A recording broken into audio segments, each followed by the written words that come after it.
Bonjour les amis, aujourd'hui nous allons parler des dessous de la Terre plate. Qui se cache derrière tout ça? De nos jours, se poser quelques questions avant d'avaler n'importe quelle vérité est devenu un luxe. Les chantres de la vérité absolue, les chercheurs de on ne sait quoi, sont devenus l'élite de notre société. Ils ont franchi le pas de ne plus réfléchir du tout et acceptent n'importe quelle information du moment que c'est bien présenté. Leur source ressemble à de l'information, ça en a la couleur, et délestés de réflexion, ils n'y voient que du feu. La foi mensongère dissimulée par l'aveuglement de la doctrine platiste qui veut que dès qu'on révèle un mensonge flagrant ou une incohérence, la réaction est d'apporter la réponse des réponses. Ce n'est pas une blague. Certains estiment toujours que la Terre n'est pas ronde mais plate, que c'est une invention de la NASA. Les mêmes arguments reviennent toujours. Si dans un premier temps, les arguments se fondent sur les données de la physique religieuse entre guillemets, comme le prédicateur saoudien Bandar el-Khaibari, la nouveauté est que des vedettes plus grand public se mettent à diffuser ces inepties comme le rappeur B.O.B. Les théories complotistes affirmant que la Terre est plate, que la NASA est une secte, que l'Antarctique n'existe pas, que la théorie biblique est juste, viennent juste se nourrir de cette ignorance en matière d'astronomie. Internet accentue ce phénomène. Qui retrouvons-nous? Tout d'abord les croyants endoctrinés ainsi que des youtubeurs convaincus. Ensuite viennent les opportunistes qui monétisent leur chaîne et font appel aux dons. Une chaîne se démarque en traduisant des vidéos américaines. Mais pourquoi? C'est simple, les multinationales financent les lobbying pétroliers et les climato-sceptiques comme Lafarge, AXA et GDF Suez à coups de milliers de dollars à des candidats républicains pour nier la réalité du changement climatique.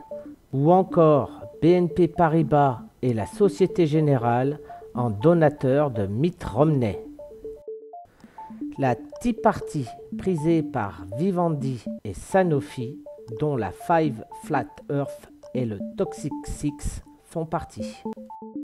L'assureur AXA a versé 6 000 $ à la candidate Anne-Marie Breckle, l'une des Five Flat Earth, qui qualifie le changement climatique de foutaise, de trucs scientifiques non prouvés et de pure et simple machination.